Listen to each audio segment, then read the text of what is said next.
Hello students, welcome to the lecture on training and development, and after this lecture we will be able to learn the following objectives: understand the role of training, discuss on training process, explain the methods of training and development, understand training evaluation, define the importance of training and development, explain human resources development mechanism.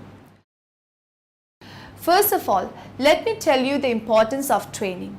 Training and development programs optimize employee productivity, enhance professional and personal development, and assist the entity in accomplishing its goals and objectives.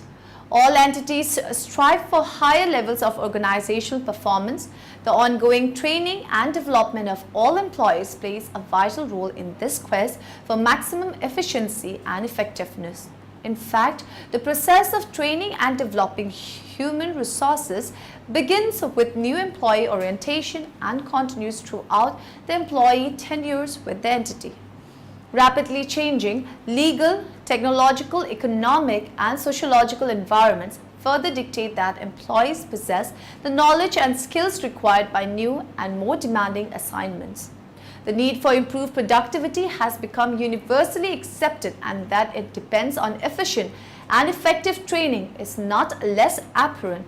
It has further become necessary in view of advancement in modern world to invest in training. Thus, the role played by staff training and development can no longer be overemphasized. Training and development are based on the premise that staff skills need to be improved for organization to grow. Training is a systematic development of knowledge, skills, and attitudes required by employees to perform adequately on a given task or job. New entrants into organization have various skills, though not all are relevant to organization needs. Training and development are required for staff to enable them work towards taking the organization to its expected destination. Training can be put in a context relevant to school administrators. However, knowledge is the ability, the skill, the understanding, the information which every individual requires acquiring in order to be able to function effectively and perform efficiently. Training is the process of teaching employees the basic skills they need to perform their jobs or for developing additional skills. The firm's training programs must make sense in terms of the company's strategic goals. For example, if one of the goals of the company is to expand its international market, then one of the things they may focus on is training their employees in multiple languages. Also, training is part of the larger issue of performance management. This is an integrated, goal-oriented approach to assigning, training, assessing, and rewarding employees' performance. Managers set goals for their employees, and training is one of the ways an organization helps an employee meet those goals. Did you know the early 28th century witnessed the emergence of training and development as a profession, resulting in the creation of training associations and societies? The role of an employer's organization in training has to be viewed from different perspectives. First and foremost, it must be viewed from an internal point of view, that is, the training and development of its staff. This is essential to the effectiveness of the organization. Training services as well as the other services it provides members, all of which fall within the following: influencing the legal and policy environment needed for business growth and development. Direct services to members. This requires that the staff be trained in the areas of the organization services and core competencies, which may include areas such as industrial relation, human resource management, occupational safety, and health. This objective of training, that is to make its other services more effective, involves mostly the acquisition of knowledge needed for staff to perform their function. This is an important prerequisite to staff undertaking the second rule of an employer's organization in training, which is to provide training to members and sometimes to non-members in areas in which they expect services. But unlike in the case of the first objective of training earlier referred to, the second rule or objective requires not only knowledge in the areas of training but also training skill, that is, in training technique or methodologies. If staff do not develop training skill, they will be able to transfer knowledge but not the skills to apply the knowledge to particular situations which arise in enterprises. Productivity is increasingly the application of knowledge. Examples include negotiation, workplace mechanism to improve workplace relation, and human resource management policies and practices such as recruitment, selection, induction, performance appraisal, leadership and motivation, employee retention. A fourth role is for an employer's organization to raise awareness among employers of the need for increased investment in the development of human capital as an essential condition for achieving competitiveness. A fifth role is in the training of personal or human resource managers, given the fact that their role still tends to be downgraded related to other management functions such as finance, marketing and production. This role could also be undertaken through training support given to professional bodies like an Institute of Personnel Management. A sixth role for an employer's organization is the provision of advisory services to member companies by assisting trainers in enterprises to develop or improve their in-house training programs, especially in the areas of the employer's organization expertise.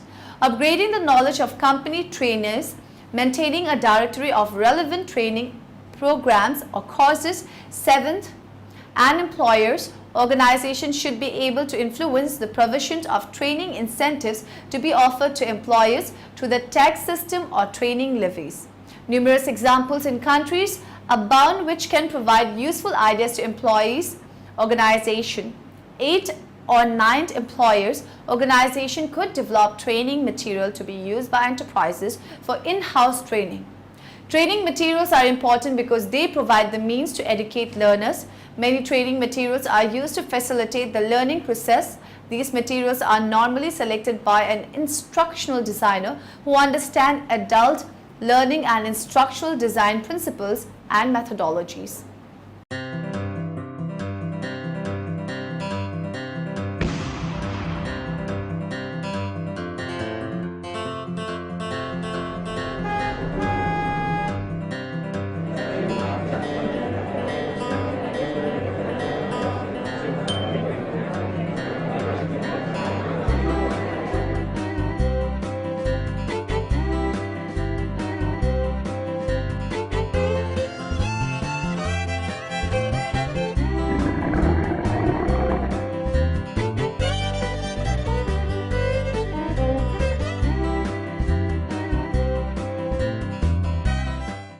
Training manuals are generally used in classroom environments and their page numbers vary in length. Instructor-led manuals are developed specifically for instructors. They are very similar to student manuals, but additional information is added to enable instructor to guide the class. The additional information may be in the form of notes, including explanation that the instructor may give in class and or details about activities to assist an instructor during the facilitation of training.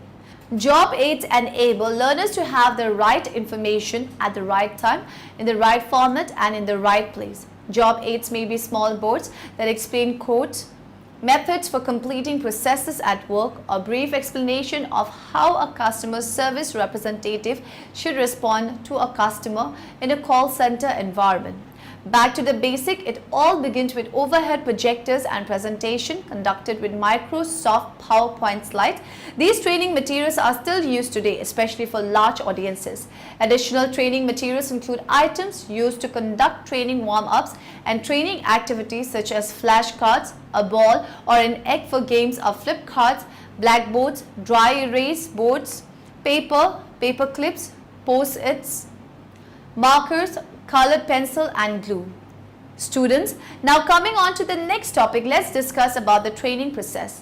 According to the concept of human development, income is clearly only one option that people would like to have, albeit an important one. Development must therefore be more than just the expansion of income and wealth, since administering involves the creation and maintenance of an environment for performance, working closely or in isolation towards accomplishment of common goals. It is obvious that administrators cannot be successful without well-skilled and well-trained people. The importance of incorporating training into organizational or institutional roles, the staffing of these roles and the entire process of direction and leading people must be premises on knowledge and skills. Man is dynamic in nature. The need to be current and relevant in all spheres of human endeavors makes staff development a necessity to keep track with current events and methods. The attention of the entire sundry of the inestimable value of training and development. It is an avenue to acquire more and new knowledge and develop further the skills and techniques to function effectively. Scholars, experts, social scientists and school administrators now recognize the fact that training is obviously indispensable not only in the development of the individual but also facilitate the productive capacity of the workers. Training is not coaching or persuading people to do what is wanted, but rather a process of creating organizational conditions that will cause personnel to strive for better performance. The training process includes these 5 steps. It is important that each step in the process be completed thoroughly because each builds on the other. The more time and effort spent on the previous step, the better the next steps can be. Step 1, Needs Analysis, identifies the training needs of an employee. The 2 main ways of identifying those needs are through a task analysis and a performance analysis. The task analysis is a detailed study of a job to identify the specific skills required, especially for new employees. A task analysis record form can also be used. Here is an example of this form for a printing press operator. The task analyses contain the following information: a task list, when and how often each task is performed, the quantity and quality of performance expected, the working conditions, the skills or knowledge required, and where those can be best learned. The second type of needs analysis is a performance analysis. The goal here is to verify if there is a performance deficiency and to determine whether that deficiency should be corrected through training or through some other means, such as transferring the employee.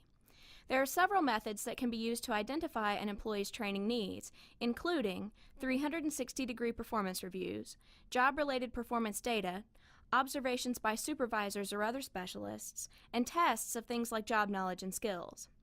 When beginning the discussion of what types of training methods to use, there are several tips to keep in mind to make the training more effective.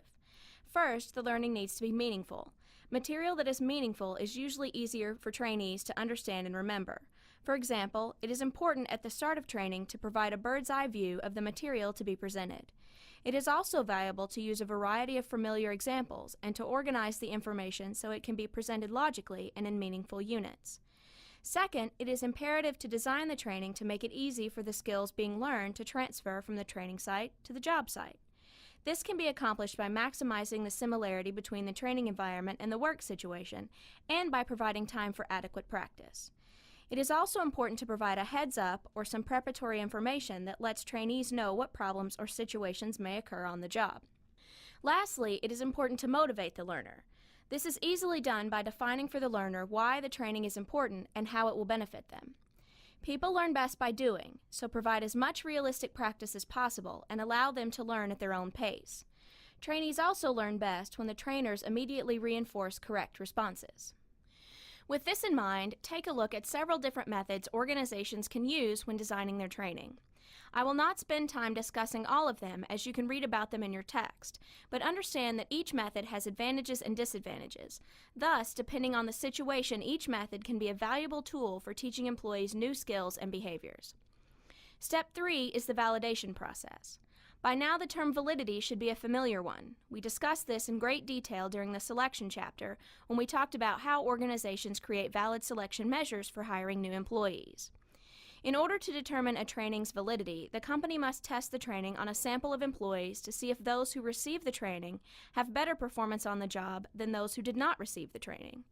This sampling process should be conducted on multiple groups to make sure the training is valid.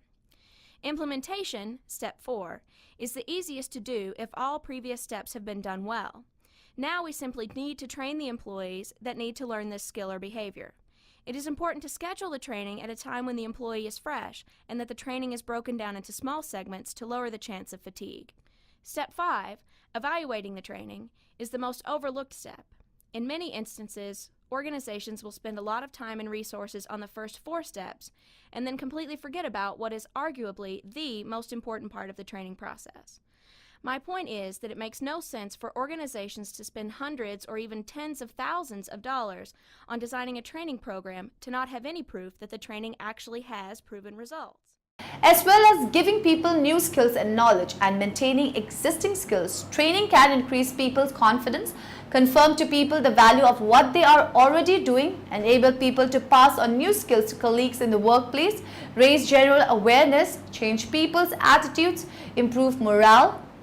One definition of training is the process of bringing a person to an accurate standard of skill by practice and instruction. Another definition is a trainer and participant working together to transfer information from the trainer to the participant to develop the participant knowledge, attitudes or skills so they can perform work tasks better. Taken together, these definitions say two things. Training is directed towards agreed standards or objectives. These are sometimes called learning outcomes. What we want people to learn from training. Person being trained participates with the trainer in the training activity rather than simply receiving instruction. Teaching and training are about communicating information and facilitating learning. Learning is what people do when they receive that information. But learning is more than collecting information. It must also involve a permanent change in behavior, attitude or understanding. For example, health workers have only truly learned about a new drug if they fully understand when and how the drug should be used, not just if they have learned the name of the drug. Training is a means of communicating new knowledge and skills and changing attitudes. It can raise awareness and provide people with the opportunity to explore their existing knowledge and skills. But to be effective, training should be based on the needs of the people who are being trained, the participants. Training needs should be identified by both participant and their manager.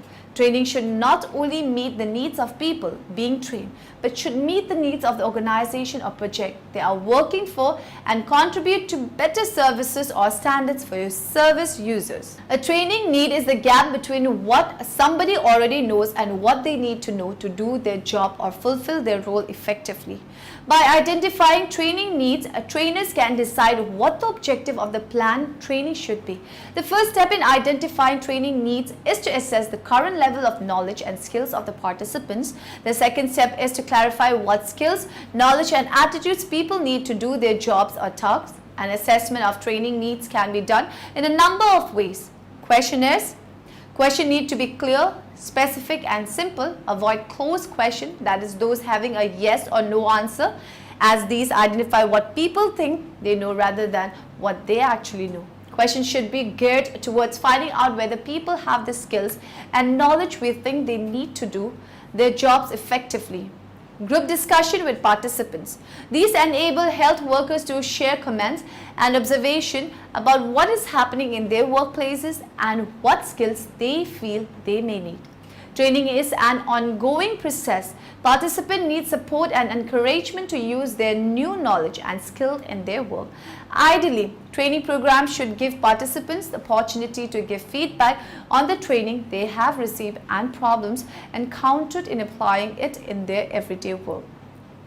Suggested procedures organized according to the elements of a finding are listed below. They should be expanded or tailored to fit the specific entity being reviewed. General criteria applicable to the training and development process are as follows. The State Employee Training Act of 1969 provides that available public funds may be used for the education and training of state employees in programs related to either current or prospective duty assignments. State law requires all state agencies, including public institutions of higher education that have 3 or more complaints of employment discrimination during each year of the beginning, to expand appropriated funds to receive training on compliance with state and federal laws prohibiting employment discrimination. Each agency shall pay all training costs or reimburse the taxes, commission or human rights for its costs associated with this training through inter-agency contracts. Other training and development provisions generally applicable to specific entities are usually included in each entity's appropriations in the General Appropriations Act. The criteria related to the basic phases of the training and development process are as follows. Develop a training and development plan that is linked to the entity's strategy. An entity should have both short-term and long-range training and development plans with both clearly stated objectives and a direct relationship to the entity's mission and goals. Training and development plans. An entity should have a long-range training and development plan and annual short-term plans which tie into the long-range plan. Training and development schedule. A training and development schedule is necessary to prevent duplication of effort, especially if the entity has more than one site. The scheduling of courses should be appropriate based on the entity's technical and strategic needs. Training and development records. The entity needs a method of tracking internal and external training and development given to its employees. These records must also track the continuing professionals education (CPE) credits needed by staff professionals. On the job training coaching. This reaches to the formal training on the job. A worker becomes experienced on the job over time due to modification of job behaviors at the point of training or acquisition of skills. Induction or orientation. This is carried out for new entrants on the job to make them familiar with the total corporate requirements like norms, ethics, values, rules and regulation. Apprenticeship. A method of training where an unskilled person understudies a skilled person. Demonstration. Teaching by example whereby the skilled worker performs the job and the unskilled closely observes so as to understand the job. Vestibule. This is done through industrial attachment for the purpose of skills and technology transfer. It is therefore achieved through placement of an individual within another area of relevant work organization. The effect is the acquisition of practical and specialized skills.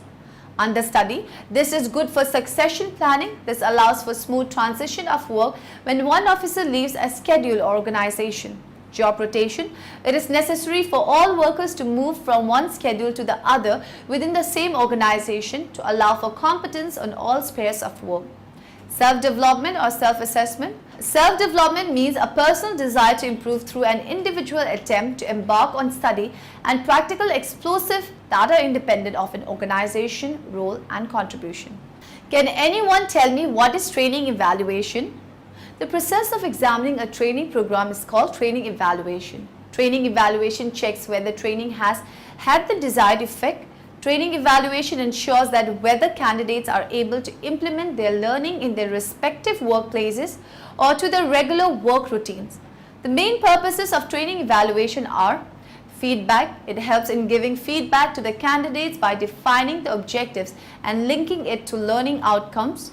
Research.